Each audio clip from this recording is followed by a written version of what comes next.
What's up, you guys? This is Rob from A Gay Guy Plays, and today on Dress to Kill, while the in-game version may not be able to dip it down low like she did in the trailer, a sanguine trick.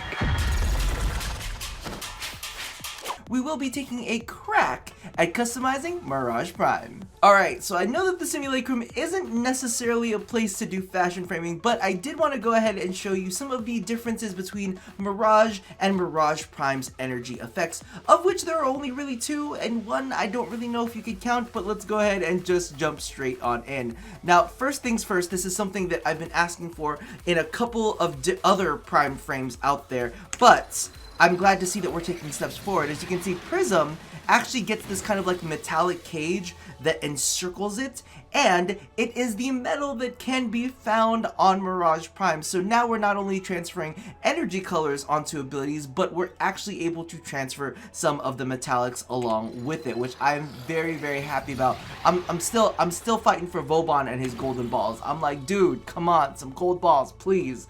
The next one that you're actually going to go ahead and see, this one is very interesting because of the fact that it doesn't actually take energy effects, but Eclipse itself actually highlights certain parts of Mirage's outfit. So as you can see, her helmet is definitely one, and then her back thigh area, her backle, I don't really know what to call it, but it's kind of like, you know, the metallics on the back thighs. It's not all of her metallics, which definitely makes me curious as to why it's not everything, and also makes me curious as to why it doesn't match the energy colors. Because if you notice, like the kind of tassels on the back, those match the energy colors, but not the rest of it. Anyway, that's a thing. But the thing that I wanted to kind of point out too is you can see that these shoulder pieces and the knee pieces, none of them have the same kind of highlighted effect as the Abra Syandana, which I found to be interesting. Now, I mean, I guess it all kind of like melds into the back of her, which is kind of cool, but you would kind of think that since they're all part of the same, well, the same-ish sets, they don't share the same name, but you know, they were the same release, that all of them would kind of adopt the same effect on them. But you know what, Mirage is an interesting character, so you kind of gotta take what you can with it. Now, without ado, let's get out of here and let's jump into the looks.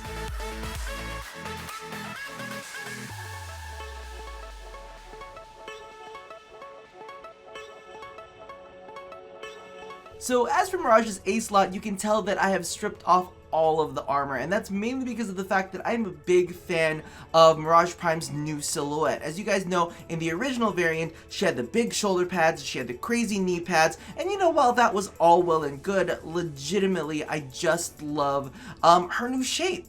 It's kind of like she's got these cool kind of like wings that kind of curve up on the hips that really accentuates just her general shape. The shoulders too have been pared down a lot, but kind of have a little turned upness on the outside portion of it. It's a lot softer than what we actually ended up getting with the original variant, and I just wanted to kind of embrace that instead of tossing more armor on it to make it look more bulky. I'm just kind of like, let's pare it down, let's make it look nice and delicate, which is definitely the turn that Mirage Prime took. Now, as you can see here, and this is one of the interesting things that I want to put out there, usually I reserve the A slot for a very classic looking Prime with some rose gold on it. Here I actually decided to knock that back a peg because I fell in love with this customization when I put it together. I was like, oh my god, I love it. So we have a rosy metallic on there, as well as this kind of like rich, dark, I don't want to call it a dark rose, but I want to call it like a chocolatey rose tone for the silks on her that I think complement each other really well. It's one of the things that I like doing with metallics,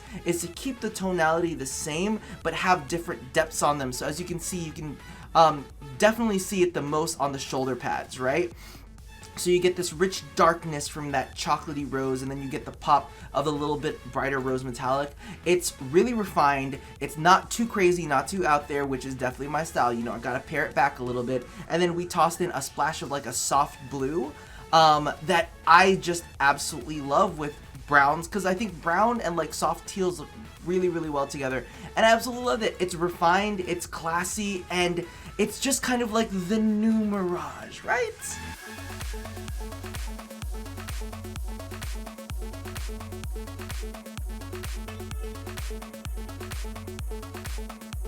Now we are back to form when it comes to our second look. You guys know that I could not stay away from the rose gold, especially when it comes to primes. However, I actually softened this one up just a little bit because I didn't want it to clash with the rosy pink that we used for her silks, which I'm a big fan of. I actually wanted to do something a little bit softer than the previous two looks I'm showing you, because on the other ones, the silks are a little bit darker, a little bit intense, but I wanted to go ahead and brighten it up and show you something that was a little kind of like princess-like. I almost wanted to channel Princess Peach in here and then toss a little bit of chic on there. That's why we have the tertiary so dark, this really kind of like dark muted purple, because I like the fact that it looks like a bandana over her face. So it's kind of like the mishmash of two princesses in one. A soft feminine princess that can also whoop your ass at the same time, which is what I'm totally feeling. That's why I went ahead and kept the armor on her as well, because I like the juxtaposition of soft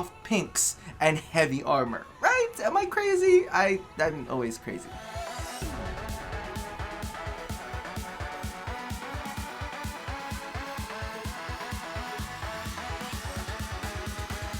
And last but not least, we arrive at what I feel like is the fan favorite. Now, I'm going to be completely honest with you. I definitely love the feel of this one because it's dark, it's sinister, it's aggressive. It's kind of like almost crossing the line into like BDSM dominatrix kind of stuff. But I'm going to be frank.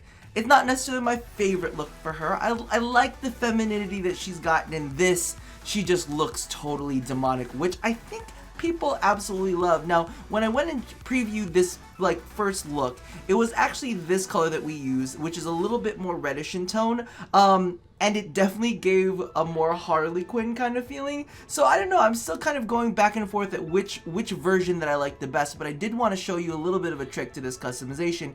You can literally put any color in this slot and it'll look good. Well, maybe not any color, but you can put a whole lot of different colors in this slot and it'll look absolutely fantastic. So as you can see here, we've got a little bit more reds and we'll transition through the different purples. But to be honest, this is a pretty basic customization that you can slap on and just have this silken tone be the accent to it, because I love that teal right there. It's absolutely fantastic. And I was actually kind of like going through each of these different colors to ensure the fact that I didn't necessarily like one more than what I've already got. And to be completely honest with you, I was just like, you know what, fuck it, I'm just gonna show them how to do it, like exactly like how this would work with other things, because I think that people would enjoy it, even with some of the lighter colors. But you know, I wanted to make sure that y'all got the option, and then for everybody out there that's gonna try hard it, because you know some people are, I wanted to go ahead and point this out as well. Yes, you can do that if you feel like. You can do that if you feel like, especially if you're feeling a little bit aggressive.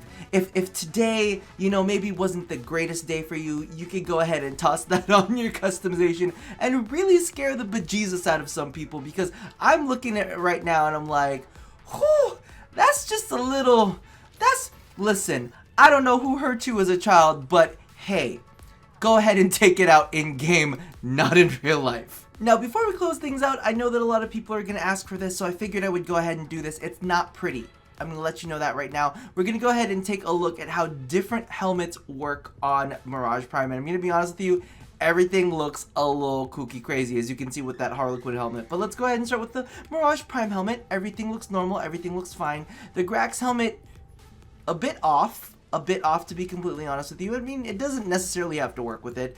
The Harlequin helmet, which I know is very, very popular, just looks lollipop-ish. It just looks way too big for her head. Standard Mirage helmet, I don't know, it just looks a bit out of place. The Jolie helmet could work, but because of the fact that it does have multiple metallics on it, it doesn't carry through well. Same thing goes for the Morgana helmet, and then, you know, the vaginal flaps one. I'm gonna go ahead and change this real quick because I'm starting to get uncomfortable. So let's go ahead and take a look at the skins, because I know that some people have also been curious to see what the Prime attachments are like. So let's go ahead and take a look at that right now. I'm gonna toss on the Morgana skin, but as you can see right here, the Prime attachments are basically the thigh sashes. I don't know what else to call them. They're like the back of the thigh sashes, the hip parts, and you can see the shoulders are not massive. Let's go ahead and toggle that on. So you even get, I feel like I feel like you even get a little bit extra bosom in this variation. The shoulders are extra big, and of course the knees are big as well, and you kind of lose some of the cool adornment on these little bits and bobs. So personally, I think I'm just gonna stick to the Prime skin if I'm, you know, trying to use the Prime helmet, because that's just the only thing that feels completely right to me. If you want to use any of the other skins, I suggest you toggle the Prime elements off, and then it's just weird because there's extra metallics that don't necessarily work. Listen, if you can make it work, you go and make it work, but me, I'm gonna stick to this because I'm a basic bitch. But that about does it for Mirage Prime customizations. Let me know what you guys feel in the comments below. Tell me if which one is your favorite, because as you guys know, A is my favorite, B is kind of like the classic, and C, I feel like everybody's just like super into. So let me know in the comments below which one is your favorite. Let me know if you're gonna toss on some red eyes on this Mirage to kind of get your anger out. Regardless, that about does it for me now. So as always, love somebody, hurt nobody, and touch your body. I'll chat with you guys next time. Bye bye.